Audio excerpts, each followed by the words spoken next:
स्वागत है दोस्तों जेएस नॉवल वर्ल्ड में, जहां हर कहानी में छुपा है रोमांच, हंसी के ठहाके और थोड़ी सी थ्रिल। तो तैयार हो जाए, क्योंकि अब शुरू होने वाला है एक नया किस्सा जो आपको ले जाएगा हंसी और रोमांच से भरी इस दुनिया में। आदित्य ने एक ही तलवार के वार से कीर्तित को क्षण भर में खत्म कर दिया। उसके चेहरे पर जरा भी भाव नहीं थे। वह बस अपनी 9% तलवार इरादे की प्रोटोटाइप की अंतिम अवस्था की शक्ति का परीक्षण करना चाहता था। अगर 9% तलवार इरादे की प्रोटोटाइप की अंतिम अवस्था, जो कि वध तलवार इरादे से जुड़ी थी, कीर्तित को नहीं मार पाती, तो तलवार का इरादा वह शक्ति नहीं होती जिसके लिए अनगिनत लोग अपनी जान जोखिम में डालते और बर्बाद हो जाते। सर्र उसने अपनी तलवार म्यान में रखी और कीर्तित के शव के पास जा खड़ा हुआ।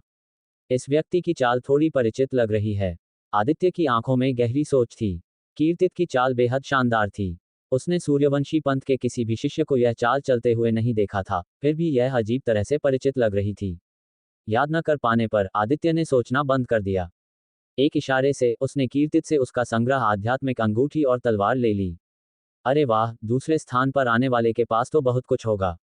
बस अफसोस है कि इस 8 सितारा आध्यात्मिक शक्ति का सार बेकार चला जाएगा। मन ही मन आह भरते हुए आदित्य ने अपनी हथेली पलटी और कीर्तित की तलवार और संग्रह आध्यात्मिक अंगूठी को सीधे जमा कर लिया, ताकि वह युद्ध के बाद उनकी सावधानी से जांच कर सके। अपने ऊपर पड़ रही बढ़ती हुई नजरों को महसूस करते हुए आदित्य ने वहां देर नहीं लगाई और तेजी से पहाड़ की चोटी की ओर बढ़ गया, पीछे अविश्वसनीय लोगों की भीड़ को छोड़ गया। एक ही तलवार के वार से कीर्तित को पल भर में खत्म कर दिया। सूर्यवंशी पंथ ने एक राक्षस को जन्म दिया है। एक ऐसा राक्षस जिसकी किसी ने कल्पना भी नहीं की थी। एक मध्यम आयु वर्ग के योद्धा अपने हाथों को हवा में लहराते हुए दूर जाते हुए आदित्य की आकृति को देखकर बोले, और उन्होंने सबके मन की बात कह दी।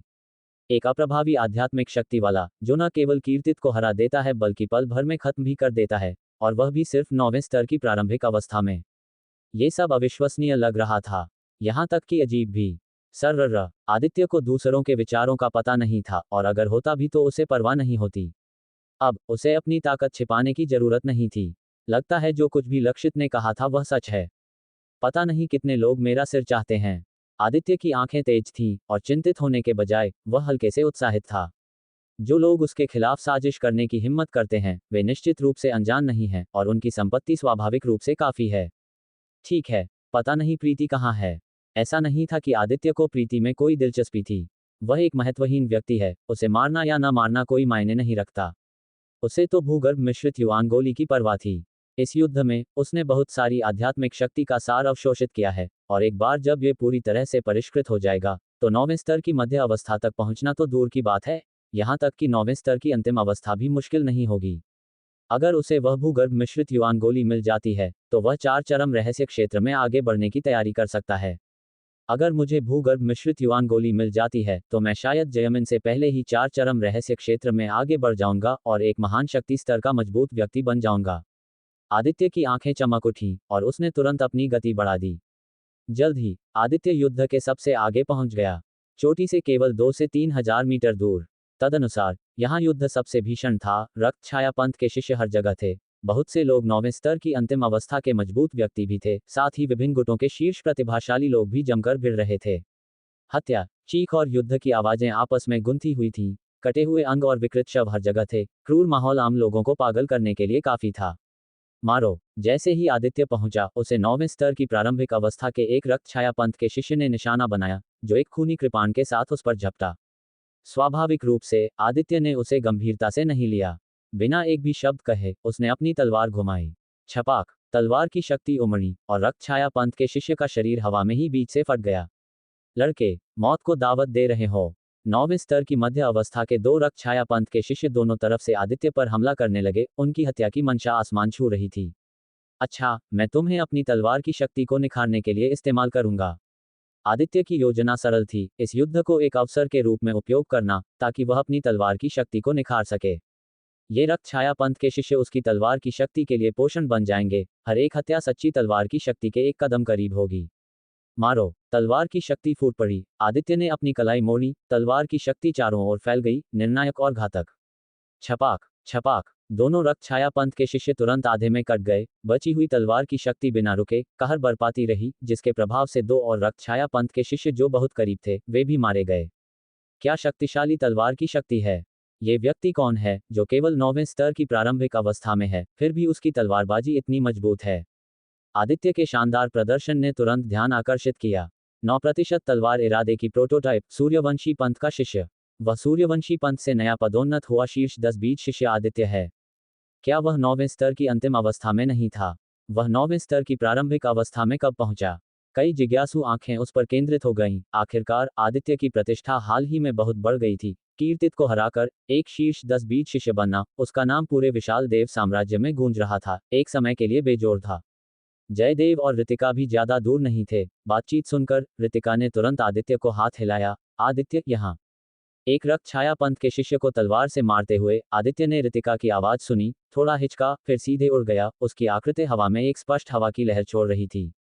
लेकिन जैसे ही आदित्य करीब आया, ऋतिका के बगल में खड़े जयदेव अचानक बाहर निकल आए। उनकी आंखें आदित्य पर टिकी हुई थीं और उन्होंने कहा, आओ, मेरा मुक्का लो, मुझे देखने दो कि तुम शीर्ष 10 शिष्यों में से एक क्या वास्तव में अपने नाम के लायक हो। धमाका। जयदेव की मुट्ठी पर लाल लपटें जल उठी। उसने सीधे आदित्य पर मुक्का मारा। भयंकर मुक्का एक प्रज्वलित आग का गोला उठा रहा था। अपने रास्ते में सब कुछ कुचल रहा था, अपने पीछे सब कुछ वाष्पित कर रहा था। तोड़ो। आदित्य के चेहरे पर कोई बदलाव नहीं आया। उसकी तलवार मुक्के के केंद्र में वार कर रही थी। छपाक। मुक्का फट गया। प्रज्वलित आग दो भागों में बंट गई। आदित्य की आकृति चमकी, हल्के से दोनों के विपरीत उतरा। उसकी निगाहें थोड़ी तीव्र थीं, जिसमें एक तीखी धार थी। इसका क्या मतलब है? ऋतिका ने अपने भौहें से कोड़ी, समझाते हुए बोली, आदित्य, यह एक गलतफहमी है। जयदेव, तुम क्या कर रहे हो? शांत हो जाओ, मैं बस उसका परीक्षण कर रहा हूं, कोई गंभीर बात नहीं। जयदेव ने बेपरवाही से कंधे उचकाए, आदित्य का जायजा लेते हुए। बुरा नहीं, तुम मेरे साधारण वार को तोड़ सकते हो, तुम्हारे पास कुछ कौशल है, कोई आश्चर्य नहीं कि तुम कीर्तित को हरा सके। आदित्य भावहीन रहा, बेपरवाही से बोला, अगर तुम मुझसे लड़ना चाहते हो तो मैं किसी भी समय तैयार हूं। जयदेव आदित्य के शब्दों में चुनौती को आसानी से सुन सकते थे। उनकी आंखें तेजी से चमक रही थीं। ओह, तुमने खुद कहा, चलो फिर बड़ी लड़ाई खत्म होने तक इंतजार करते हैं। आदित्य। उनके बगल में अचानक एक कोमल आवाज सुनाई दी। ये देखकर कि वह कौन था, जयदेव की आंखें तुरंत सिकुड़ गईं, मजबूत युद्ध की मंशा से भरी हुई थीं। नया आया व्यक्ति पीले रंग की पोशाक पहने था। उसकी कमर पर एक कीमती तलवार लटकी हुई थी, जिसमें एक सुरुचिपूर्ण स्वभाव था। वह छायादेवी पंथ की मुख्य आंतरिक पंथ शिष्य युक्ति थी। बहुत समय बाद मिले। युक्ति ने आदित्य पर हल्के से मुस्कुराया, चमकीला और आकर्षक। पिछली बार छायादेवी पंथ में दोनों का एक द्वंद्व था। आदित्य ने समय रहते पीछे हटकर उसे एक बराबरी के साथ बाहर निकलने का रास्ता दिया था, जिसके लिए वह काफी आभारी महसूस कर रही थी। नहीं तो इतनी सारी कनिष्ठ बहनों के सामने हारना कुछ अपमानजनक होता। आदित्य ने युक्ति पर एक नजर डाली और मुस्कुराते हुए कहा, लगता है तुमने हाल ही में काफी प्रगति की है। तलवार इरादे में उन्नति के साथ आदित्य की एक तलवारबाज की आभा पर पकड़ और भी तीव्र हो गई थी। उनके आखिरी मुकाबले की तुलना में युक्ति की तलवार की गति स्पष्ट रूप से मजबूत थी। आपकी तुलना में अभी भी बहुत पीछे हूं। युक्ति ने हल्के से सिर हिलाया, लापरवाही से बात करते हुए जयदेव और ऋतिका पर एक नजर डाली और कहा, क्या मैं आपसे अकेले में बात कर सकती हूं? आदित्य की आंखें चमकी, ठीक है। दोनों बगल बगल में पास के एक खाली जगह पर चले गए। इस दृश्य ने तीन पंथों के काफी प्रतिभाशाली लोगों का ध्यान आकर्षित किया। उनमें से ईर्ष्या, हैरानी और अधिक ईर्ष्या थी। युक्ति कौन है? तीन पंथों के पुरुष शिष्यों के दिलों में वह पवित्र भूमि छायादेवी पंथ की मुख्य शिष्य थी। कुछ समय पहले अफवाहें फैली थीं कि उसने 9% तलवार इरादे की प्रोटोटाइप को पकड़ लिया था। एक मान्यता प्राप्त प्रतिभाशाली तलवारबाज और छायादेवी पंथ के दो महान सुंदरियों में से एक, प्रतिभा और सुंदरता का मिल अनगिनत पुरुष शिष्यों की प्रशंसा का विषय। हालांकि युक्ति शांत स्वभाव की थी। सालों से छायादेवी पंथ में एकांत में खेती कर रही थी और शायद ही कभी दुनिया में घूमती थी, जिससे उससे एक शब्द भी बात करने के अवसर बेहद दुर्लभ थे। अब जब युक्ति ने आदित्य को सक्रिय रूप से ढूंढा और दोनों इतने करीब थे, तो इसने कई लोगों को असंतुष्ट महसूस कराया। ऋतिका भी कुछ हैरान थी। आदित्य वास्तव में युक्ति को जानता है और वे काफी परिचित लगते हैं। दोनों के बीच की प्रसिद्धि और स्थिति बहुत अलग थी और सैद्धांतिक रूप से उनका कोई संबंध नहीं होना चाहिए था। वास्तव में पार पाना मुश्किल है। जयदेव ने बेरुखी से जवाब दिया। उसकी निगाहें आदित्य पर टिकी हुई थीं। फिर वह मुड़ा और पास के एक रक्त छाया पंथ के शिष्य की ओर बढ़ा। उस व्यक्ति को एक मुक्के से टुकड़े टुकड़े कर दिया। थोड़ी दूरी पर चलने के बाद युक्ति रुकी और बोली, अभी तुम्हारे सूर्यवंशी पंथ के 8वें स्थान पर आने वाली प्रीति मुझसे मिलने आई थी। ओह, आदित्य की भौहें उठीं। उसने तुम्हारी जान लेने के लिए एक भूगर्भ मिश्रित युवान गोली की पेशकश की, लेकिन मैं सहमत नहीं हुई। ये कहते हुए युक्ति ने जयदेव पर एक नजर डाली और कहा, तुम्हें सावधान रहना चाहिए। भूगर्भ मिश्रित युआन गोली एक दुर्लभ खजाना दवा है जो किसी को चार चरम रहस्य क्षेत्र में आगे बढ़ने में मदद कर सकती है, और कोई भी जागृत नस क्षेत्र का मजबूत व्यक्ति इसे मना नहीं कर सकता। वह उसे चेतावनी देने के लिए व्यक्तिगत रूप से आई थी, ठीक इसलिए कि उसे चिंता थी कि आदित्य के खिलाफ साजिश रची जाएगी। हालांकि उसे आदित्य की ताकत पर भरोसा था, खुले हमले से बचना आसान था, जबकि छिपे हुए हमलों से बचना मुश्किल था। आदित्य मुस्कुराया, मुझे इसके बारे में पहले से ही पता था। तुम्हें पता था? युक्ति पल भर के लिए हैरान थी, फिर तुरंत राहत मिली और मुस्कुराई, लगता है मैं ज्यादा सोच रही थी। प्रीति का उसके पास आना आखिरी उपाय रहा होगा, उसने शायद पहले दूसरों से संपर्क किया होगा। जहां तक उन लोगों के साथ परिणाम की बात है, आदित्य का यहां जिंदा खड़ा होना पहले ही बहुत कुछ समझा चुका था। क्या तुम जानती हो कि प्रीति कहाँ है? आदित्य ने पूछा। युक्ति ने सिर हिलाया, मुझे नहीं पता, जब मैंने मना कर दिया तो वह चली गई। मुझे लगता है कि वह दूसरों से संपर्क करने चली गई। आदित्य ने सिर हिलाया और पूरे युद्ध के मैदान का सर्वेक्षण किया, प्रीति को ढूंढने के लिए अपनी आत्मा की शक्ति को जारी करने की कोशिश की। हालांकि पूरी जगह में अराजकता थी, ऊर्जा अविश्वसनीय रूप से अशांत थी। पहाड़ की अपनी अजीब आभा के साथ, उसकी आत्मा की शक्ति के साथ, इस अराजक युद्ध के मैदान में एक व्यक्ति को ढूंढना बेहद मुश्किल होगा। यह एक घास के ढेर में सुई ढूंढने जैसा था। इस समय तक जयदेव और अन्य लोग पहले ही पहाड़ पर लड़ाई लड़ते हुए ऊपर जा रहे थे, दोनों से 100 या 2 मीटर दूर थे। युक्ति ने ऊपर देखा और कहा, चलो हम भी जल्दी से ऊपर लड़ते हैं, मुझे हमेशा लगता है कि यहाँ कुछ अजीब है। ओह, क्या तुमने भी महसूस किया? क्या महसूस किया? युक्ति ने आदित्य को हैरानी से देखा और कहा, मुझे बस एक बेचैन करने वाली भावना है, लेकिन मुझे ठीक से नहीं पता कि यह क्या है। आदित्य ने कुछ देर सोचा और समझाया, तुम्हारी अंतर्ज्ञान सही है। ये पहाड़ बहुत अजीब है। वास्तव में मृत लोगों के रक्त का सार लगातार अवशोषित हो रहा है, जो पहाड़ के अंदरूनी हिस्से में बह रहा है। क्या ये सच है? युक्ति का चेहरा हिल गया, गंभीरता से आदित्य को घूरते हुए, क्या तुम निश्चित हो? मैंने भी इसे गलती से खोजा। युक्ति ने कुछ देर सोचा, एक गहरी सांस ली और खुद से बुदबुदाई, यह मामला बहुत गंभीर हो सकता है। ये रक्त छाया पंथ की एक साजिश हो सकती है। इसे नजरअंदाज नहीं किया जा सकता। मैं किसी को तुरंत वरिष्ठ बहन ऋतिका को संदेश पास करने के लिए कहूंगी। युक्ति ने तुरंत एक शिष्य को ऋतिका को खबर देने के लिए भेजा। जाते हुए छायादेवी पंथ के शिष्य को देखते हुए आदित्य कुछ बेचैन महसूस कर रहा था। उसने अपने होंठ चाटे और पूछा, ऋतिका भी यहाँ है? युक्ति ने आदित्य के भाव पर ध्यान नहीं दिया और सिर हिलाया। इस बार वरिष्ठ बहन ऋतिका व्यक्तिगत रूप से हमें काला पहाड़ श्रृंखला तक पहुंचा रही हैं। वैसे उन्होंने पहले तुम्हारे बारे में बताया था, लेकिन तुम कभी आए नहीं। मेरे बारे में बताया? वह कहाँ है? आदित्य ने एक गहरी सांस ली, केवल अपनी पीठ पर एक चुभन महसूस कर रहा था, जैसे कि वह ऋतिका की हमेशा बर्फीली निगाहों को महसूस कर रहा था। उसकी त्वचा से ठंडक रिस रही थी। युक्ति किसी और चीज से अनजान आदित्य को समझाती है। जब तक कोई सच्चा मास्टर स्तर का विशेषज्ञ, जिसे हम संभाल नहीं सकते, नहीं आता, तब तक वे आगे नहीं आएंगे। ये हमें खुद को प्रशिक्षित करने देने के लिए है और 3 पंथों की उच्च स्तरीय चर्चा का परिणाम भी है, जहां प्रत्येक पंथ के शिष्यों द्वारा मारे गए रक्तछाया पंथ के शिष्यों की संख्या रक्तछाया पंथ के गढ़ पर हमला करने में लाभ वितरण का निर्धारण करेगी। ये बातें मैंने वरिष्ठ बहन ऋतिका से सुनी हैं, मुझे विशिष्टताओं के बारे में बहुत स्पष्ट नहीं है। आदित्य ने सिर हिलाया, चुपचाप प्रार्थना करते हुए कि वह ऋतिका का सामना करने से बचे। हालांकि ऋतिका ने पिछली बार सहमति दी थी कि अगर वह उसकी 3 चीजों में मदद करेगा, तो वह 7 रंग वाले झरने में उनके बीच जो हुआ, उसका पीछा नहीं करेगी, लेकिन अगर उसने अपना मन बदल लिया तो। ऋतिका की ताकत के साथ, भले ही उसने असली तलवार इरादे को समझ लिया हो, अकेले 9% तलवार इरादे की प्रोटोटाइप की तो बात ही क्या, वह फिर भी उसके स्वर्गीय शीत दायरे द्वारा तुरंत बर्फ के टुकड़ों में जम जाएगा। चलो चलें। पहाड़ की चोटी तक पहुंचने पर शायद पता चलेगा कि यहाँ वास्तव में क्या छिपा है। युक्ति ने एक वाक्य फेंका और पहले चोटी की ओर बढ़ गई। आदित्य उसके पीछे पीछे गया। जल्द ही रक्त छाया पंथ के शिष्य दोनों की ओर दौड़े। सभी 9वें स्तर की अंतिम अवस्था के शक्तिशाली थे, क्योंकि सबसे आगे 3 महान पंथों और प्रमुख शक्तियों के शीर्ष युवा अभिजात वर्ग थे। कम खेती वाले व्यक्ति इस युद्ध के मैदान में शायद ही जीवित रह पाते। बहती हुई जुगनू की तरह पानी। युक्ति व्यक्तित्व में कोमल और नर्म लग रही थी, लेकिन जब वह चली तो वह तेज और निर्णायक थी। उसकी लंबी तलवार की एक झटका और तुरंत तेज पारदर्शी तलवार की शक्ति की एक लहर परतों में फैल गई, चमकीला और उज्ज्वल, महान लहरों की तरह कहर बरपा रहा था। छपाक छपाक छपाक। सबसे आगे के रक्त छाया पंथ के शिष्य एक मांस ग्राइंडर में गिरते हुए लग रहे थे। उनके शरीर 1000 बार कटे हुए थे, रक्त धुंध में वाष्पित हो रहा था। युक्ति के आगे रास्ता साफ करने से आदित्य ने अपना काम बहुत सरल पाया, केवल कुछ लोगों से निपटना जो जाल से फिसल गए थे। कुछ छलांगों के बाद दोनों ने जयदेव को पकड़ लिया था और लड़ाई के सामने की रेखाओं पर पहुंच गए थे। दोनों को देखकर जयदेव की निगाहें तीव्रता से भर गईं, उनकी आभा अचानक फूट पड़ी क्योंकि एक चमकदार उग्र सूर्य चक्र उनके ऊपर उठा, एक घर के आकार का, सुनहरी चमक के साथ चमक रहा था। जबरदस्त आभा ने आसपास की हवा को उबाल दिया।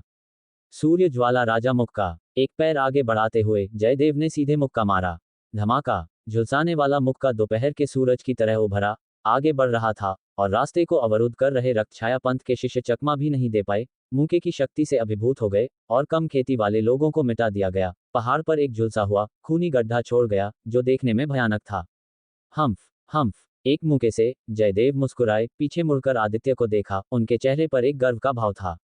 युक्ति के बगल में आदित्य को देखकर जयदेव ने खुद से हंसा, सोचते हुए, क्या तुम ये देखते हो? ये सुआह सूची में पहले स्थान पर आने की शक्ति है। तुम अभी भी मुझे चुनौती देने से 1,00,000 मील दूर हो। यह आदित्य की पहले की चुनौती के लिए उनकी प्रतिक्रिया थी। एक तलवारबाज की धारणा अविश्वसनीय रूप से तेज होती है, खासकर उन लोगों के लिए जिन्होंने तलवार इरादे को समझ लिया है। जयदेव की तीव्र निगाह को युक्ति ने तुरंत नोटिस किया। युक्ति ने हल्के से अपने लाल होंठ दबाए और आदित्य से फुसफुसाया, जयदेव तुम में बहुत दिलचस्पी ले रहे हैं। बेशक आदित्य ने भी इसे महसूस किया था।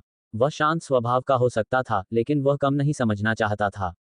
वह तुरंत आगे बढ़ा, उसकी ऊर्जा कंपन कर रही थी, सूक्ष्म रूप से गति एकत्र कर रही थी, और उसके पीछे पर्वत शिखर की एक श्रृंखला दिखाई दी। उसने एक मुक्का मारा। 5 पर्वत संघनन कड़ाही। पहाड़ों की छायाएं अभिसरित हुईं और दुनिया के एक विशाल 3 पैर वाले, दुकान वाले कड़ाही में बदल गईं, जो ताई पर्वत के बल के साथ आ रहे रक्तछाया पंथ के शिष्यों पर गिर रही थी। धमाका। धरती हिल गई और कठोर चट्टान अचानक ढह गई, कहीं से भी एक चौकोर गड्ढा बन गया। इसके दायरे में रक्तछाया पंथ के शिष्य सभी कुचल गए, धरती में मिल गए, एक विनाशकारी शक्ति के साथ जो जयदेव के मुक्के से कम नहीं थी, या उससे भी अधिक थी। हम्फ, मुझे चुनौती दे रहा है। जयदेव की आंखें थोड़ी सिकुड़ गईं। बाद में उनकी आभा और भी तीव्र हो गई। उनके शरीर से लपटें फूट पड़ी क्योंकि वह तेज गति से आगे बढ़े, एक बार फिर से सूर्य ज्वाला राजा मुक्का का उपयोग कर रहे थे। वही चाल, लेकिन इस बार शक्ति पूरी तरह से अलग थी। जलती हुई मुक्के की शक्ति, एक छोटे पहाड़ जितनी बड़ी, अपनी सतह पर नारंगी लाल लपटें उठ रही थीं। भयानक तापमान ने हवा के एक बड़े क्षेत्र को वाष्पित कर दिया और चट्टानें पिघलने लगीं, जैसे आसमान से एक सूरज गिर रहा हो। गर्जना। एक गर्जनापूर्ण आवाज के साथ रक्तछाया पंथ के शिष्यों के बीच शानदार रोशनी फट गई। भयानक झटके की लहरें फैल गईं और दायरे के भीतर के शिष्यों को उड़ा दिया गया, उनके शरीर हवा में ही टुकड़े टुकड़े हो गए। ये बहुत बड़ा चढ़ाकर है। इस एक मुक्के ने कम से कम 20 रक्तछाया पंथ के शिष्यों को मार डाला, जिसमें 4 या 5 9वें स्तर के विशेषज्ञ भी शामिल थे। जैसा कि सूर्यवंशी पंथ के मुख्य शिष्य से उम्मीद की जाती है, युवा पीढ़ी के शिखर पर खड़े हैं, औसत आंतरिक पंथ के शिष्य से कहीं अधिक मजबूत हैं, यहाँ तक कि शीर्ष 10-20 शिष्यों के साथ भी अतुलनीय हैं, एक पूरे स्तर से अलग हैं। स्वाभाविक रूप से 3 महान पंथों के आंतरिक पंथ के मुख्य शिष्य, युनत्यानयान, युक्ति, प्रत्येक हावी और आश्चर्यजनक रूप से मजबूत हैं। पूर्ण शक्ति के बिना कोई इस पद को बनाए नहीं रख सकता। उबलते लावा से भरे गड्ढे को देखते हुए आसपास के कई युवा पीढ़ी के लोगों ने अपनी जुबान पर ताला लगा लिया। अपने अपने बलों में वे पहले से ही उत्कृष्ट थे, लेकिन जयदेव के सामने वे खुद को हीन महसूस करने में मदद नहीं कर सके। चर्चा सुनकर जयदेव खुद को उत्साहित महसूस करने से रोक नहीं पाए। उन्होंने आदित्य पर एक दूर की नजर डाली। आदित्य का ध्यान खींचना केवल इसका एक हिस्सा था, लेकिन उस एक तलवार ने वास्तव में उसे अपने दिल में एक अस्पष्ट संकट की भावना महसूस कराई, जिसने उसे सबसे ज्यादा परेशान किया। बहुत अच्छा, इस महान लड़ाई के बाद जब हमारी एक वास्तविक लड़ाई होगी, तो चलो देखते हैं कि क्या तुम अभी भी इतने प्रभावशाली हो। जयदेव ऐसे महत्वपूर्ण क्षणों में आवेगपूर्ण रूप से काम करने वाले व्यक्ति नहीं थे, आदित्य के साथ लापरवाही से एक निर्णायक लड़ाई में नहीं जा रहे थे। इसके अलावा वह वास्तव में आदित्य को एक प्रतिद्वंद्वी के रूप में नहीं मानते थे। आखिरकार उन्होंने पहले केवल आंशिक शक्ति दिखाई थी, यहाँ तक कि गंभीर रूप से भी नहीं। जबकि आदित्य ने अपने 9% तलवार इरादे की प्रोटोटाइप को एक तुरुप का इक्का के रूप में उजागर किया, भले ही पूरी ताकत से नहीं, उन्होंने कम से कम अपनी युद्ध शक्ति के 80 से 90% का उपयोग किया। शक्ति का अंतर बहुत स्पष्ट था। अपनी निगाह को वापस लेते हुए जयदेव ने आदित्य पर ध्यान देना बंद कर दिया, पहाड़ पर चढ़ना जारी रखा। आदित्य और युक्ति भी नहीं रुके, उनकी लंबी तलवारें नाच रही थीं, तलवार की शक्ति फैल रही थी, अपने पीछे खून और मौत छोड़ रही थी। उनका रास्ता अजेय था, अनगिनत रक्तछाया पंथ के शिष्यों को मारते हुए। पहाड़ पर एक स्पष्ट रक्त का निशान फैल गया। जल्द ही तीनों चोटी से 1000 मीटर से भी कम दूरी पर थे। मारो मारो मारो। एक लहर को मारने के बाद रक्त छाया पंथ के शिष्यों की एक और लहर फिर से उन पर झपटी। सभी जागृत नस क्षेत्र में मजबूत थे। आदित्य ने खुद को कहने से रोक नहीं पाया, लगता है हम उन सभी को कभी खत्म नहीं कर पाएंगे। युक्ति। छायादेवी पंथ के आंतरिक पंथ की मुख्य शिष्य होने के नाते अनुभवी और जानकार थी, उसने समझाया। रक्त छाया पंथ के शिष्य दूसरों के रक्त के सार को परिष्कृत कर सकते हैं या अपनी क्षमता को उत्तेजित करने, खेती को तेज करने और यहां तक कि रक्त के सार के साथ सभी प्रकार की बुरी वस्तुओं को बनाने के लिए रक्त के सार का उपयोग कर सकते हैं। जब तक उनके पास पर्याप्त रक्त का सार है, वे अंतहीन रूप से मजबूत लड़ाकों का उत्पादन कर सकते हैं। यही आधार है कि क्यों रक्त छाया पंथ ने एक बार वनराज क्षेत्र पर हावी होकर पूर्वी क्षेत्र को बह दिया था। युक्ति की बातों को सुनकर आदित्य ने एक गहरी सांस ली। उसे रक्त छाया पंथ के शिष्यों द्वारा नरसंहार किए गए कस्बों की याद आई। नदियों की तरह बहते खून का दृश्य अभी भी उसके दिमाग में ताज़ा था। जब वह गलती से रक्त कौवे के सच्चे मास्टर से मिला था, तो बाद वाले ने एक बार कहा था कि निकट भविष्य में रक्त छाया पंथ निश्चित रूप से वापसी करेगा।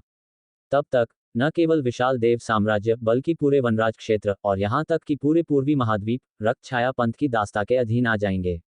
अगर वह दिन सच में आता है तो यह निस्संदेह एक जबरदस्त तबाही होगी। रक्त छाया पंथ के शासन के तहत आम लोगों की परिस्थितियां जानवरों से अलग नहीं होंगी और हर कोई एक नरक में रहेगा जहां अंधेरा राज करता है। एक पल के लिए आदित्य ने विशाल चोल साम्राज्य की महारानी की प्रशंसा करने से रोक नहीं पाया, जिन्होंने अकेले ही ज्वार को उलट दिया, रक्त छाया पंथ को खत्म कर दिया, पूरे वनराज क्षेत्र को आपदा से बख्श दिया। आदित्य के भाव को बदलते हुए देखकर युक्ति ने अपनी आवाज को बदला और जारी रखा। आश्वस्त रहें, हर चीज की एक कीमत होती है। हालांकि रक्त छाया पंथ के शिष्य अपनी क्षमता को उत्तेजित कर सकते हैं और अपनी ताकत को जल्दी से बढ़ा सकते हैं, यह उनके जीवन को जलाने की कीमत पर है। वे आमतौर पर लंबे समय तक जीवित नहीं रहते हैं, भले ही वे जागृत नस क्षेत्र और महान शक्ति स्तर तक पहुंच जाएं, वे अक्सर 100 साल से ज्यादा नहीं जीते हैं। कई लोगों के रक्त का सार खत्म हो जाता है और जीवन शक्ति 40 या 50 साल की उम्र तक मुरझा जाती है। आमतौर पर जागृत नस क्षेत्र और महान शक्ति स्तर के मजबूत लोग लगभग 200 साल तक जीवित रह सकते हैं, लेकिन रक्त छाया पंथ के शिष्य उस जीवन काल का आधा भी नहीं पहुंच पाते हैं। ये वास्तव में भयानक हिस्सा है। आदित्य ने सिर हिलाया और कहा, इसके बारे में सोचो, अगर कोई जानता है कि वह लंबे समय तक जीवित नहीं रहेगा और उसके पास महान शक्ति है, तो वह क्या करेगा? युक्ति थोड़ी हैरान थी। आदित्य ने जारी रखा, वे निश्चित रूप से लापरवाही से काम करेंगे, अपनी इच्छानुसार करेंगे, कोई नियम या नैतिकता उन्हें रोक नहीं सकती। इन रक्त प्यासे रक्त छाया पंथ के शिष्यों को देखो, हर कोई रक्त प्यासा और मौत से बेखौफ है। अगर विशाल देव साम्राज्य रक्त छाया पंथ के नियंत्रण में आ जाता है, तो हम सब बर्बाद हो जाएंगे। इन शब्दों को सुनकर युक्ति ने चुपचाप एक सांस ली, उसने पहले इस परत के बारे में नहीं सोचा था। अगर छायादेवी पंथ रक्त छाया पंथ के नियंत्रण में आ जाता है, तो इसके परिणाम अकल्पनीय हैं। मारो मारो मारो। इस समय रक्त छाया पंथ के शिष्यों की एक और लहर पहाड़ की चोटी से नीचे आ गई, जिनकी संख्या सैकड़ों से हजारों में थी, प्रत्येक की आभा बहुत मजबूत थी। उनसे लड़ो। आदित्य ने अपने विचारों को एकत्र किया। अब ज्यादा सोचने का कोई फायदा नहीं है, केवल अपनी ताकत को अधिकतम तक सुधार कर मजबूत मजबूत और मजबूत होकर। केवल इस तरह से वह भविष्य में किसी भी बदलाव को आत्मविश्वास से संभाल सकता है। छपाक। तलवार इरादे के साथ आदित्य ने अपनी तलवार को बाहर निकाला, सीधे उस पर हमला करने वाले एक रक्त छाया पंथ के शिष्य का सिर काट दिया, गर्दन से एक फव्वारे की तरह खून बह निकला। सर्र। एक चमक के साथ आदित्य रक्त छाया पंथ के रैंकों के सबसे घने हिस्से की ओर भागा, केवल वध में खुद को डुबो दिया, अपने वध तलवार इरादे को निखारते हुए। सर्र सर्र सर्र। आदित्य ने कोहरे की छाया कदम को चरम पर धकेल दिया। हालांकि वह केवल बुनियादी तलवार चालों का उपयोग कर रहा था, वह तलवार की रोशनी के साथ चमक रहा था, तलवार का कौशल तेज और तेज हो रहा था। हर एक बार एक सींगों को लटकाए हुए हिरण, आसमान में उड़ते हुए घोड़े की तरह आश्चर्यजनक था। एक एक करके रक्त छाया पंथ के शिष्य गिर गए, हर घाव एक घातक बिंदु पर था, सभी को एक ही वार में मार दिया गया। एक पल में आदित्य सामने की ओर बढ़ गया था, दूसरों से एक दूरी बना रहा था और उसके पीछे कई मारे गए रक्त छाया पंथ के शिष्यों के शव पड़े थे। अजीब, ये स्पष्ट रूप से वही बुनियादी तलवार चालें हैं। मुझे ऐसा क्यों लगता है कि उसके हर वार पिछले से तेज और मजबूत है। रितिका ने आदित्य की आकृति को एक भ्रमित भाव के साथ देखा। धमाका। जयदेव ने कई रक्त छाया पंथ के शिष्यों को उड़ा दिया, तिरस्कार से कहा, एक भ्रम, निश्चित रूप से। आदित्य के तलवार कौशल वास्तव में भयंकर थे, लेकिन जयदेव की नजरों में, चाहे वे कितने भी भयंकर हों, वे केवल बुनियादी तलवार कौशल थे। केवल युक्ति के भौहें हल्के से सिकुड़े गए। एक साथी तलवारबाज के रूप में उसने दूसरों से कई अलग अलग चीजें देखीं। रितिका की भावना गलत नहीं थी, आदित्य के हर तलवार के वार की शक्ति वास्तव में बढ़ रही थी। ये सुधार बहुत छोटा था और केवल उन्हीं लोगों द्वारा स्पष्ट रूप से महसूस किया जा सकता था जिन्होंने आदित्य के खिलाफ लड़ाई लड़ी थी और युक्ति की तरह हर तलवार इरादे के तलवारबाज थे। ये सोचने के लिए कि वह इस महान लड़ाई के बीच तलवार इरादे को समझ रहा है, कुछ अंतर्दृष्टि को समझते हुए। इस लड़के की तलवार कला में योग्यता कितनी भयानक है। आखिरकार बुनियादी तलवार चालें हैं। केवल एक चीज जो उनकी गुणवत्ता को बदल सकती है वह तलवार इरादे थी। इससे युक्ति अवाक रह गई। 9% तलवार इरादे की प्रोटोटाइप को समझने के बाद उसके लिए हर थोड़ा सा सुधार बहुत मुश्किल था, जबकि आदित्य इतनी आसानी से प्रगति कर रहा था। इस असमानता ने आमतौर पर शांत और संयमित युक्ति के मन को कुछ हद तक अस्थिर कर दिया। हल्की हल्की आवाज, हल्की हल्की आवाज, हल्की हल्की आवाज। आदित्य की चालें हल्की और सुरुचिपूर्ण थीं, और जहां तलवार की रोशनी पहुंचती थी, मौत उसका पीछा करती थी। वह नहीं जानता था कि उसने कितनी तलवारें चलाई थीं, न ही उसने कितने लोगों को मारा था। समय बीतने के साथ तलवार इरादे के बारे में उसकी समझ तेजी से स्पष्ट हो गई, जैसे कि केवल एक पतली पर्दा उसे तलवार इरादे की प्रोटोटाइप की पूर्णता से अलग कर रहा था। बस एक हवा का झोंका इसके असली रूप को प्रकट कर सकता था।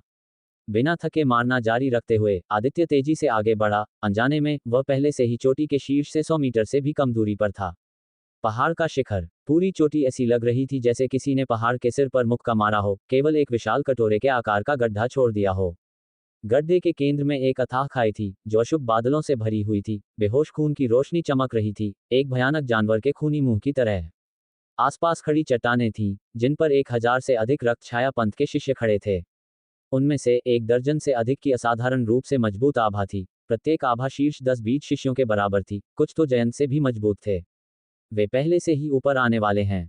भगवान, तू हमें इस आधार को बनाने और इतना बड़ा तमाशा बनाने के लिए क्या योजना बना रहे हैं? सभी ने एक काले कपड़े पहने हुए दागदार चेहरे वाले व्यक्ति की ओर देखा, जो नेतृत्व में खड़ा था। काले कपड़े पहने दागदार चेहरे वाले व्यक्ति ने सिर हिलाया। मैं भगवान तू के आदेशों के लिए पूछने की हिम्मत कैसे करूंगा? उन्होंने हमें केवल इस जगह को हर कीमत पर पकड़ने और युवा प्रतिभावान लोगों को मारने की कोशिश करने के लिए कहा, हमें कुछ और बताए बिना। एक काले कपड़े पहने व्यक्ति ने पीछे मुड़कर खाई को देखा। उसके अंदर ऐसा क्या है कि हमें भी अंदर जाने की अनुमति नहीं है? उन्हें इस जगह को बनाने का आदेश दिया गया था, फिर भी उनमें से कोई भी खाई में प्रवेश नहीं कर पाया था, जिससे वे जिज्ञासा से भर गए थे। चूंकि भगवान तूने इसका आदेश दिया है, तो उनकी अपनी योजनाएं होनी चाहिए।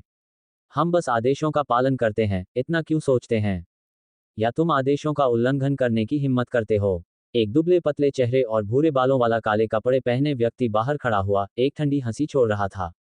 ये सुनकर अन्य तुरंत चुप हो गए, उनके चेहरे पर डर दिख रहा था। उन्होंने भगवान तू के आदेशों की अवज्ञा करने के परिणामों को पहली बार देखा था, जहां मौत एक राहत थी। सूखे काले कपड़े पहने व्यक्ति ने चट्टान के नीचे देखा और तुरंत आदित्य को देखा, उसकी आंखें सनकरी हो गईं।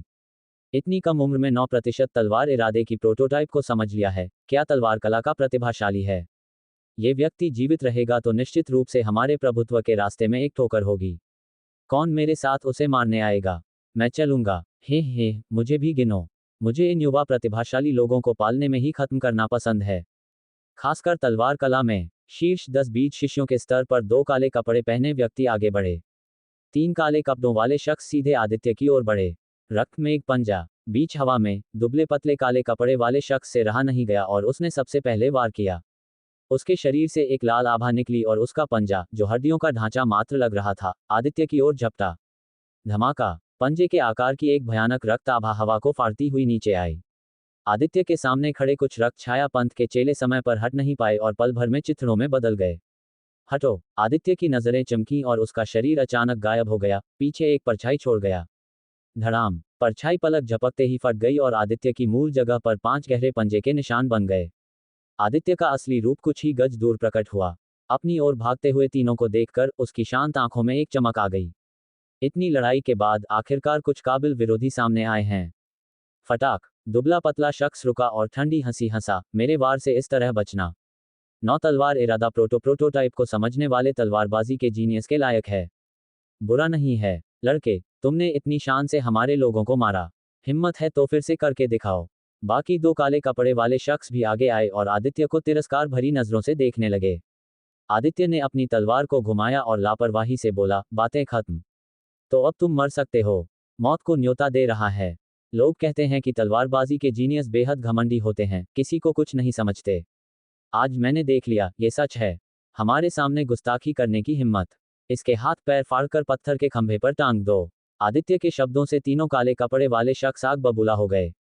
वे क्रूरता से हंसते हुए अपनी सबसे खतरनाक चालों से आदित्य पर हमला करने लगे, जिससे उनके चारों ओर की शक्ति से पूरा पहाड़ हिलने लगा।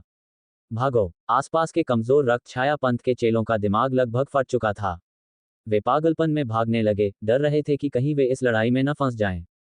आदित्य अपनी साधना का परिणाम परखने के लिए उत्सुक था। उसने तुरंत अपनी तलवार की शक्ति को सक्रिय किया और लापरवाही से एक वार किया। धमाका! एक बेजोड़ तेज तलवार की शक्ति आसमान को चीरती हुई निकली, पलक झपकते ही तीनों के हमलों को खत्म कर दिया। उसकी गति कम नहीं हुई और वह आगे बढ़ती चली गई। सामने वाला दुबला पतला शख्स समय पर प्रतिक्रिया नहीं कर पाया। उसका दाहिना हाथ और सीने का एक हिस्सा छेद दिया गया, उसकी आंतें बाहर आ गईं, और वह दर्द से कराह उठा। ये कैसी तलवार शक्ति है? यह इतनी शक्तिशाली कैसे हो सकती है? ये ठीक नहीं है। उसकी 9 तलवार इरादा लगभग पूर्ण हो चुकी है। वह कोई साधारण कौसी तलवार इरादा तलवारबाज नहीं है। उस वार की भयानक शक्ति ने बाकी 2 काले कपड़े वाले शख्स को चौंका दिया, क्योंकि जागृति नस्क क्षेत्र के 9वें स्तर का एक शीर्ष योद्धा पल भर में खत्म हो गया था। लगता है हम उसे हरा नहीं पाएंगे। जल्दी से पीछे हटो। बिना हिचकिचाए दोनों अस्त व्यस्त होकर पीछे हटने लगे। क्या तुम बच पाओगे? आदित्य की आंखें उदासीन थीं और उसने फिर से तलवार चलाई। तलवार की शक्ति को पास आते देख पीछे हटने वाले शख्स की आंखें काली हो गईं। उसने बचे हुए आधे मरे दुबले पतले शख्स को पकड़ा और जबरदस्ती उसे ढाल की तरह इस्तेमाल किया। दुबले शख्स की आंखें फैल गईं, वह गुस्से में चिल्लाया। तुरंत बाद झमाक! तलवार की रोशनी चमकी, दुबले शख्स के शरीर को 2 हिस्सों में बांट दिया, जबकि पीछे वाला शख्स तलवार शक्ति से पीछे हट गया, खून उगल रहा था। तलवार शक्ति में समाई हुई तलवार इरादा उसके अंदरूनी हिस्सों को बर्बाद कर रही थी, जिससे उसे गंभीर अंदरूनी चोटें आईं। अपनी कोशिशें बर्बाद मत करो, आज तुम सब मर रहे हो। आदित्य अपनी तलवार के साथ आगे बढ़ा। मैं तुमसे आखिर तक लड़ूंगा। जख्मी शख्स ने देखा कि कोई रास्ता नहीं है। उसकी नजरें सख्त हो गईं, और उसने एक लाल रंग की औषधि निकाली और उसे निगल लिया। रक्त भस्म करने वाली गोली। आदित्य ने तुरंत उस गोली को पहचान लिया। उसने अपनी कलाई घुमाई और गर्जन गुप्त तलवार के साथ एक तलवार की रोशनी निकाली। धड़ाम! झमाक! उस शख्स से एक लाल रंग की आभा निकली, जिससे उसकी ऊर्जा और गति में नाटकीय रूप से उछाल आया, लेकिन इससे पहले कि वह पलटवार कर पाता, उसका सिर धड़ से अलग हो गया।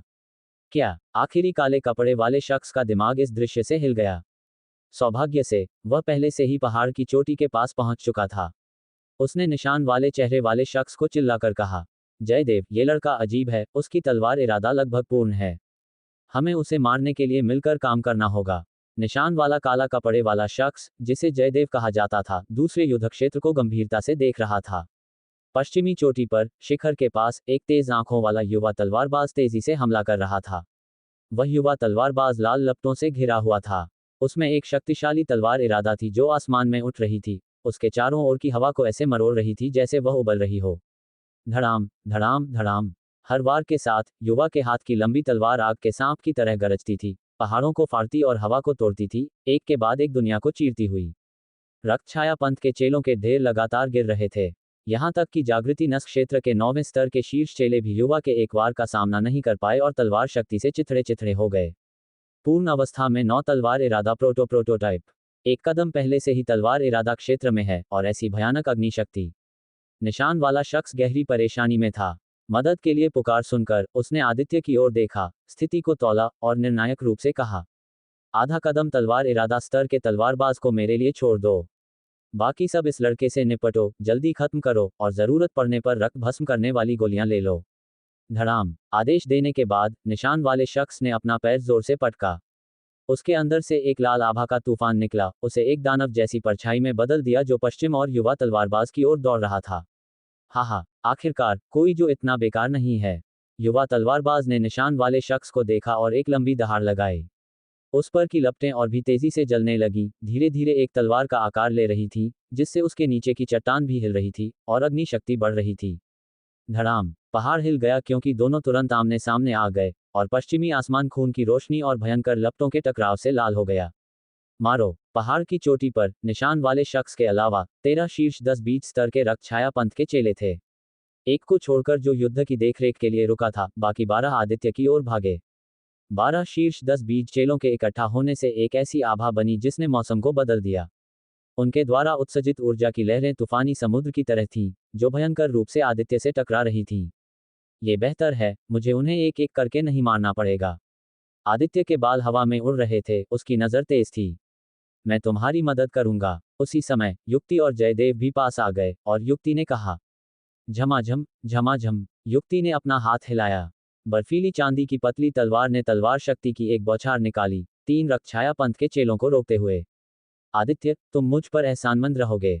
जयदेव दिल खोलकर हंसा, एक घूंसा फेंका, जिससे आसमान जलते हुए घूंसे की शक्ति से रोशन हो गया, जिसने बाकी चेलों को घेर लिया।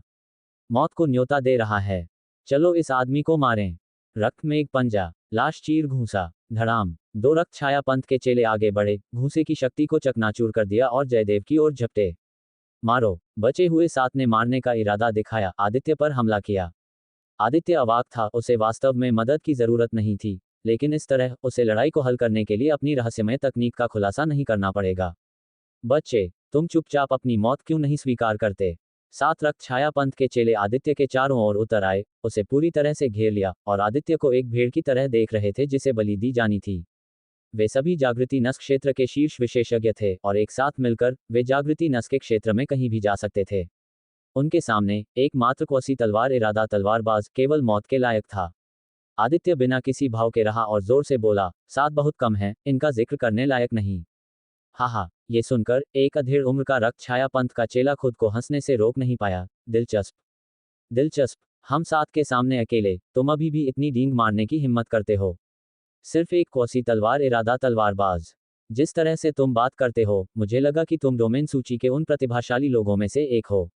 उससे इतनी बात करने की क्या जरूरत है? बस उसे सीधे मार दो। मारो। 7 ने बिना एक शब्द कहे हमला किया।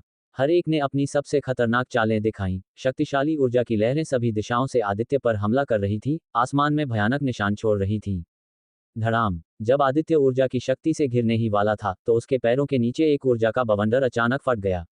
उसका पूरा शरीर दर्जनों या यहां तक कि सैकड़ों परछाइयों में बढ़ गया, जो तेजी से सभी दिशाओं में निकल गईं, आसमान को ढकते हुए। चहचहाहट। प्रत्येक परछाई ऊर्जा की शक्ति से प्रभावित हुई, एक के बाद एक ढहकर गायब हो गई। अधेड़ उम्र के शख्स ने, जिसने अभी अभी आदित्य का मजाक उड़ाया था, तिरस्कार दिखाया। हमारे 7 गुना हमले का सामना करते हुए और अभी भी एक गति तकनीक के साथ भागने की कोशिश करना, यह एक मूर्खतापूर्ण सपना है। क्या ऐसा है? जैसे ही उसने अपनी बात खत्म की, उसके पीछे से अचानक एक आवाज आई जिसमें कोई भावनात्मक रंग नहीं था। उत्कृष्ट अवस्था में कुहासा छाया कदम के साथ और रहस्यमय हवा विस्फोट तकनीक की महान सफलता के साथ, आदित्य की गति को केवल एक भूतिया कहा जा सकता था, एक साधारण 6 सितारा गति तकनीक से भी तेज। क्या? अधेड़ उम्र के शख्स को एक ठंडक महसूस हुई और उसने अपनी पीछे इंस्टिंक्टिवली एक जोरदार हथेली मारी।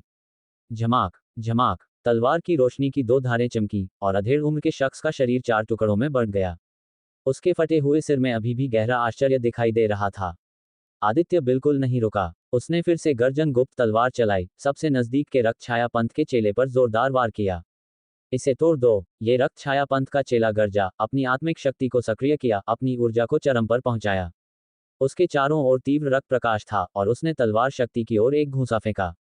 कड़क घूंसा और उसके पीछे के रक्त छाया पंथ के चेले का शरीर 2 हिस्सों में बढ़ गया। तेज तलवार की रोशनी ने आसमान में एक सीधी लाल दरार बना दी।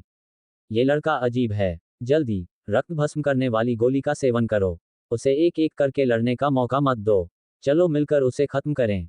सब एक साथ। ये रक्त छाया पंथ के चेले सभी अनुभवी योद्धा थे, जो तुरंत एक साथ इकट्ठा हो गए। हर एक ने एक रक्त भस्म करने वाली गोली निकाली और उसका सेवन किया। धड़ाम। ऊर्जा की एक लाल लहर आसमान में उठी।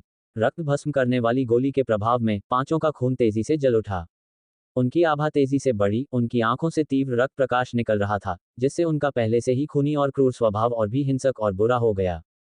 मारो, मर जाओ। रक्त भस्म करने वाली गोली के दुष्प्रभाव बहुत अधिक थे, इसलिए 5 ने देर करने की हिम्मत नहीं की। उन्होंने अपनी युद्ध शक्ति को चरम पर पहुंचाया और एक साथ आदित्य पर हमला किया। धड़ाम। 5 का संयुक्त हमला सिर्फ भयानक कहा जा सकता था। पूरा आसमान लगातार ढह रहा था, हवा में दरारें बन रही थी, जैसे वह उस जगह को पूरी तरह से तोड़ देगा जहां आदित्य था। आओ, मेरे कौशल को परखने के लिए एकदम सही। इस ओवरपावरिंग वार का सामना करते हुए आदित्य न तो हटा और न ही भागा, उसकी आंखें तेज थीं। वह देखना चाहता था कि उसकी चरम युद्ध शक्ति क्या है बिना रहस्यमय तकनीक का उपयोग किए। भंवरा। उसके शरीर में थोड़ी सी कंपन के साथ आदित्य ने सीधे अपनी आत्मिक शक्ति को जारी किया, जिसमें 9 रंग की रहस्यमयी रोशनी आसमान और धरती पर चमक रही थी। उसने गर्जन गुप्त तलवार उठाई, उसकी आत्मा तलवार में घुस गई, साथ ही तलवार इरादा के साथ और मुड़ती हुई लाल तलवार की किरणें ब्लेड के साथ बह रही थी। एक अत्याचारी और भयानक हत्या की आभा के साथ खून के रंग की बिजली की तरह लग रही थी, जिससे हवा में खून के रंग की लहरें उठ रही थीं। गिरी हुई गर्जन वार। पूरी तरह से जोश में आदित्य ने अपनी तलवार को तिरछे मारा। खड़खड़ाहट। तलवार की शक्ति आसमान तक पहुंच गई। ऐसा लगा जैसे आसमान और धरती के बीच एक खून के रंग की बिजली दिखाई दी, हवा को चीरती हुई तुरंत 5 रक्षाया पंथ के चेलों के हमलों से टकरा गई। कड़क, कड़कड़ाहट। दोनों शक्तियां वहां टकराईं, पल भर में 1000 बार टकराईं, अंतहीन अंधेरे के साथ हवा को मरोड़ते हुए, जबकि बिजली के झटके अव्यवस्थित रूप से बाहर निकल रहे थे। इस दृश्य को देखकर विभिन्न प्रमुख शक्तियों के दर्शक और रक्षाया पंथ के चेले सभी भयभीत हो गए। उन्होंने अपने जीवन में कभी भी इतना शक्तिशाली जागृति नस्क क्षेत्र का विशेषज्ञ नहीं देखा था, जहां सिर्फ युद्ध की गति ने ही उन्हें ओवरवेलमिंग शक्ति की एक सहज भावना दी थी। आखिरकार तलवार इरादा वाली रक्त तलवार शक्ति जीत गई, 5 रक्षाया पंथ के चेलों के हमले को फाड़ते हुए। झंझनाहट। एक झटके में बची हुई तलवार शक्ति ने 5 रक्षाया पंथ के चेलों को घेर लिया। पांचों ने कभी ऐसे परिणाम की उम्मीद नहीं की थी। उन्हें प्रतिक्रिया करने का समय नहीं मिला। 2 शरीर तुरंत फट गए, उनके खून और मांस तेज तलवार शक्ति से चिथड़े चिथड़े हो गए। बाकी 3 थोड़े दूर होने के कारण तुरंत मौत से बच गए, लेकिन फिर भी तलवार शक्ति के बाद के प्रभाव से बुरी तरह से हिल गए। लगातार खून खांस रहे थे, उनके चेहरे सदमे, आतंक और अविश्वास से भरे थे। रक्त भस्म करने वाली गोली का सेवन करने से मिली ऊर्जा के साथ, और पांचों ने मिलकर, यहां तक कि डोमेन सूची के थोड़े निचले दर्जे के प्रतिभाशाली व्यक्ति भी शायद पीछे हट जाते, फिर भी वे एक ही तलवार के वार से बिखर गए। न केवल बिखर गए बल्कि 2 तुरंत मारे गए। छोटे विशाल देव साम्राज्य में ऐसा शक्तिशाली जागृति नस्क क्षेत्र का विशेषज्ञ कब आ गया? मर जाओ। आदित्य ने तीनों को सांस लेने का मौका नहीं दिया। उसने गर्जन गुप्त तलवार को हिलाया। तलवार की रोशनी चमकी, 3 रक्षाया पंथ के चेलों के शरीरों को 2 हिस्सों में बांट दिया, उन्हें मौके पर ही मार दिया। इस वार की शक्ति ने आदित्य को भी थोड़ा आश्चर्यचकित कर दिया। उसने मूल रूप से सोचा था कि 5 व्यक्तियों के संयुक्त हमले का सामना करना ही काफी होगा। ज्यादा से ज्यादा कुछ चोट पहुंचाएगा। आखिरकार पांचों ही शीर्ष स्तरीय जागृति नस्क क्षेत्र के विशेषज्ञ थे, शीर्ष 10 बीज चेलों के स्तर के, और उन्होंने अपनी युद्ध शक्ति को बढ़ाने के लिए रक्त भस्म करने वाली गोलियों का सेवन किया था। फिर भी परिणाम एक ही वार में लगभग पांचों को खत्म कर दिया। गिरी हुई गर्जन वार लगता है और भी शक्तिशाली हो गया है। उस पिछले वार पर विचार करते हुए आदित्य ने पहले की तुलना में ध्यान देने योग्य बदलाव महसूस किए, विशेष रूप से गर्जन क्षेत्र में, जो काफी मजबूत हो गया था। ये संहार तलवार इरादा के साथ मिलकर एक दूसरे को पूरा करते हुए और गति को बढ़ाते हुए ऐसी शक्ति का परिणाम था। ये गर्जन छिपाना 3 स्वर्ग की साधना के कारण होना चाहिए। आदित्य ने मुख्य कारक की पहचान की। गर्जन छिपाना 3 स्वर्ग की साधना से बिजली के साथ अपने शरीर को परिष्कृत करते हुए गर्जन क्षेत्र के बारे में उसकी समझ तेजी से आगे बढ़ी। गिरी हुई गर्जन वार गर्जन क्षेत्र पर ध्यान केंद्रित करते हुए और बढ़ी हुई शक्ति के साथ स्वाभाविक रूप से मजबूत हो गया। मेरी वर्तमान शक्ति के साथ मैं आसानी से जागृति नस्क क्षेत्र डोमेन सूची को चुनौती दे सकता हूं, और रहस्यमयी तकनीक को शामिल करके मेरी रैंक निश्चित रूप से कम नहीं होगी। अपना दिल शांत करके आदित्य ने अपनी तलवार को म्यान में रखा। एक लहर के साथ उसने मारे गए रक्षाया पंथ के चेलों से स्टोरेज रिंग और पहचान टोकन निकाल लिए, अपनी नजर दूसरी ओर घुमा दी। युक्ति और जयदेव अभी भी भयंकर युद्ध में फंसे हुए थे। युक्ति की तलवारबाजी मायावी थी, वसंत की बारिश की तरह कोमल लग रही थी, लेकिन घातक खतरों को छिपाए हुए थी। वह अपने रास्ते में 3 रक्षाया पंथ के चेलों को पूरी तरह से दबा रही थी। सभी घायल थे, हारना बस समय की बात थी। दूसरी ओर जयदेव की युद्ध शैली बिल्कुल विपरीत थी, जिसमें चौड़े और बोल्ड चालें थीं। उसका हर घूंसा और लात विशाल और भव्य था, जिससे 2 रक्षाया पंथ के चेले लगातार खून उगल रहे थे। ये देखकर कि कोई भी खतरे में नहीं था, आदित्य स्वाभाविक रूप से बीच में नहीं आया। वह तेजी से शिखर की ओर बढ़ा। इस समय धड़ाम, जयदेव ने एक रक्षाया पंथ के चेले को घूंसा मारा, उसे बेबस कर दिया। वह मुस्कुराते हुए दूसरी ओर देखने के लिए मुड़ा, उसकी मुस्कान तुरंत उसके चेहरे पर जम गई। तो दोस्तों, ये था आज का सफ़र जेएस नॉवल वर्ल्ड के साथ, जहां हर कहानी में होता है ट्विस्ट और थोड़ी सी मस्ती। अगर आपको मज़ा आया तो लाइक, शेयर और सब्सक्राइब करना मत भूलिएगा। मिलते हैं अगले एपिसोड में, तब तक बने रहिए जेएस नॉवल वर्ल्ड की अद्भुत दुनिया के साथ।